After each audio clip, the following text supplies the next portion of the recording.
The Constitution is the bedrock of the American system of government.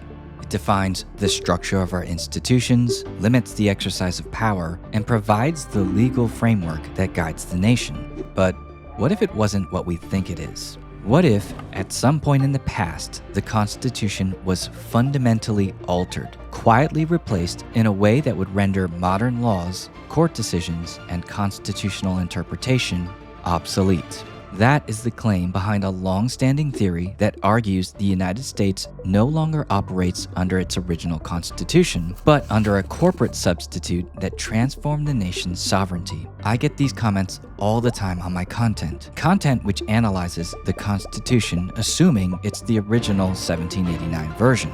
So I'm saying enough's enough. We are going to dive into this and settle the score once and for all. We're going to answer the question, is the US just a corporation that replaced and voided the original Constitution?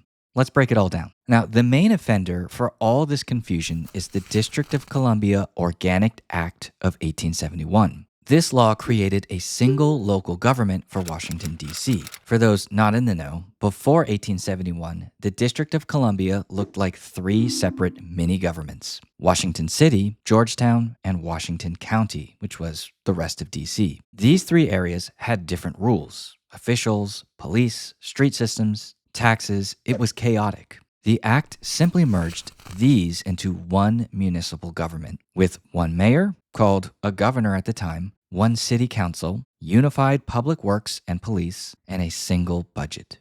That's it. It reorganized only the District of Columbia's local government. It did not change the United States government, replace the Constitution, turn the federal government into a corporation, create a new form of citizenship, affect all 50 states, or change federal sovereignty. Now, you're probably asking, how did we get from point A to point B? How did simplifying three governments into one turn into statements like this? Maybe it's best that we start here. If we can understand this question, we can better understand what the Organic Act is actually trying to do.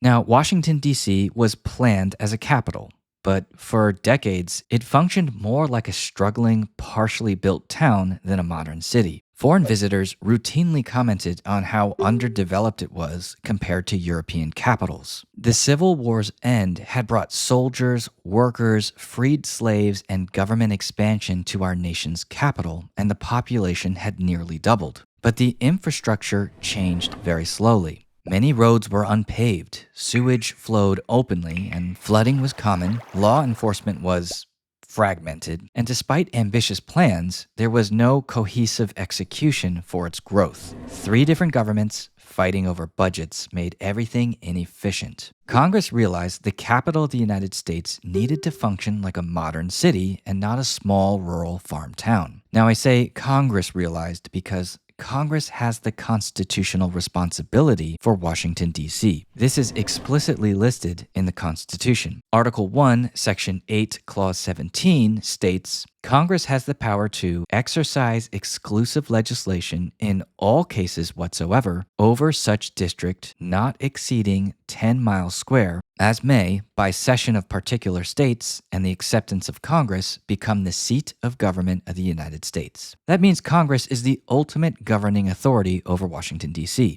Only Congress can create, alter, or abolish D.C.'s local government, and no state has jurisdiction over the district. There's actually a lot to unpack here with this clause.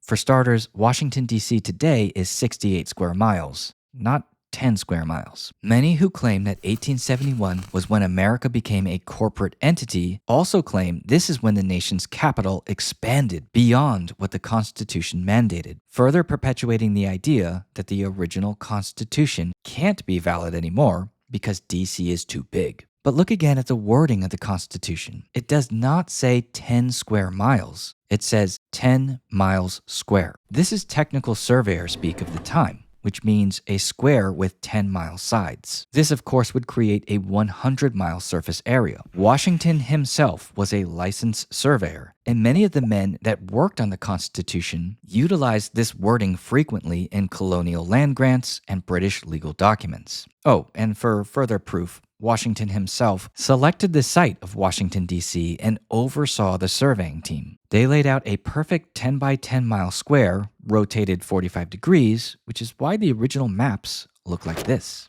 Now, not only is the claim Washington, D.C. is too big inaccurate, but the idea that it has expanded beyond its boundaries is historically wrong. D.C.'s 100-mile area was actually retroceded back to Virginia in 1846 when the people of Virginia opposed all these things, like their loss of voting rights, economic neglect, and the potential abolition of slavery in the district. They'd rather be a part of Virginia than be a part of Washington, D.C. Congress approved the return of this land to Virginia because they're the ultimate governing authority over D.C., and Virginia formally accepted the land back. But we got off the track there. The point I wanted to originally make is that the 1871 Act was Congress fulfilling this duty, to be the authority over D.C. Now, the language of the actual act described the new local D.C. government as a municipal corporation, and this is where a lot of the confusion begins, because the word corporation means a company or group of people authorized to act as a single entity and recognized as such in law. We see the word corporation and we think, hey, something's changed. But Congress didn't label DC as a corporation. They labeled it as a municipal corporation, which is defined as a legal entity like a city, town, or village established by state law to govern a local area. And DC is not the only city in America labeled as such. There are thousands of them. New York City, LA, Chicago, Houston, Phoenix, Philly, San Fran, the list goes on. Many cities were incorporated well before the Organic Act of 1871. New York in 1731, Chicago in 1837, and Philadelphia way back in 1683. Every city is technically a corporation in law, but it doesn't mean a private company like Amazon or Walmart. People that tell you the Constitution was replaced and that the USA is now a corporation misunderstand this basic legal terminology found in the Act.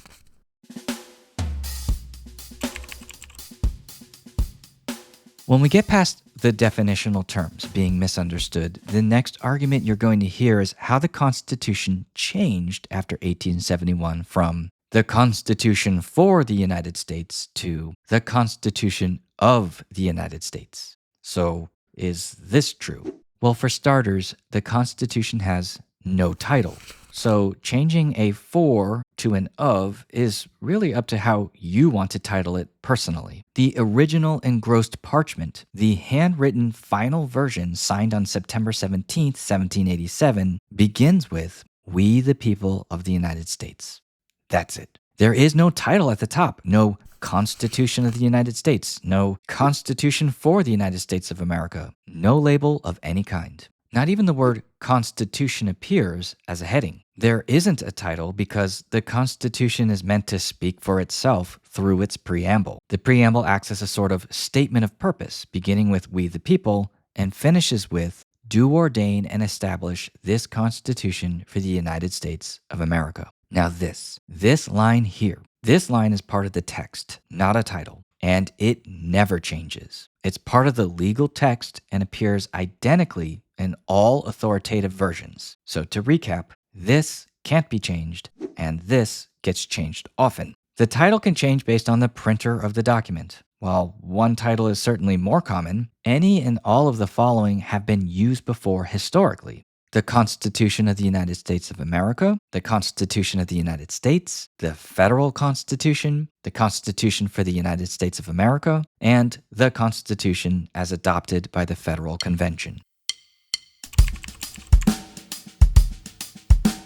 Here's another interesting one for those who believe that something changed in our Constitution after the District of Columbia Organic Act of 1871. You might hear that the U.S. declared bankruptcy that same year. Now, the people that say this will point to the high post-Civil War debt and economic struggles during those times, and this is absolutely true. Debts in the U.S. skyrocketed during the Civil War, leading to the first income taxes in U.S. history. Those would later be repealed because they went against the Constitution, and then the Constitution had to be changed, but that's for another time. What matters here is, while the government had substantial financial obligations, debt does not equal bankruptcy. Think about any business ever. They all operate with debts. Some take on more than others. Debt itself does not cause bankruptcy. Inability to pay the debt causes bankruptcy. A company can have billions in debt and still thrive, as long as it can make payments, refinance, or raise more capital. Bankruptcy happens only when these options collapse. The reason these companies don't declare bankruptcy is because they can service their debt. Go watch a financial channel. This is all fundamental business and banking information. But this is a civics channel, and we care about government and history. And the federal government itself historically has never declared bankruptcy. The US federal government has continued to operate, enact laws, issue debt, borrow, tax, defend itself, and function internationally. All of these things, of course, are inconsistent with what bankruptcy would imply in a debtor-creditor situation. Even during the Great Depression, the Civil War, and World War, bankruptcy has never been declared. So I want to close with this. If the United States Constitution was completely replaced with a new corporate constitution in 1871, voiding all laws and amendments made after this point in history, then surely someone out there would take this to court and prove it. Perhaps to get out of, paying income taxes, which were made legal in 1913 through the 16th Amendment. Now, according to people who believe this, because the Constitution has changed, then this amendment is void. And yet, no U.S. court at any level has ever ruled that the U.S. government is a corporation, that the Constitution was replaced, or that citizens are corporate property. Courts have repeatedly dismissed these claims as frivolous. But don't just take my word for it. Here are some examples of real court cases attempting to do this. In Bryant versus Washington Mutual Bank, Bryant attempted to stop a foreclosure by filing a lawsuit claiming that the bank had no authority over her. The U.S. legal system had no jurisdiction and that she was not subject to federal or state law. The main evidence she submitted for all of this was that the United States is a corporation. The judge's ruling was fascinating. The plaintiff's argument that the United States is a corporation and not a government is wholly frivolous and has no basis in law or fact. There's a lot of cases, most of them are exactly the same arguments and same rulings. In the United States versus Jagum, the case involved multiple sovereign citizen claims identical to the 1871 corporation myth. The judge's ruling? Defendant's argument is completely without merit and patently frivolous. In the United States versus Sloan in 1991, in where the defendant argued the government is illegitimate, the judge's ruling was that the defendant's challenge to the authority of the United States is ridiculous and we will not waste time on it. Okay. I think that about covers why the Organic Act of 1871 did not replace the U.S. Constitution. Now, I know this won't stop these comments from filling up my inbox. I know that. This is my load to bear. But if, for whatever random reason, someone starts spouting off this claim that 1871 was the year that changed it all, hopefully you can utilize some of this information to talk that person down from the ledge. I also want to give out a huge shout out to my Patreon cabinet members, Howard and Kevin. Thank you so much for your support. If you want to support this channel, becoming a member on my Patreon is the best way to do it. Okay, that's it for now. Thanks so much for sticking to the end of my video. I hope you enjoyed it. I hope you learned something. We'll make more videos soon.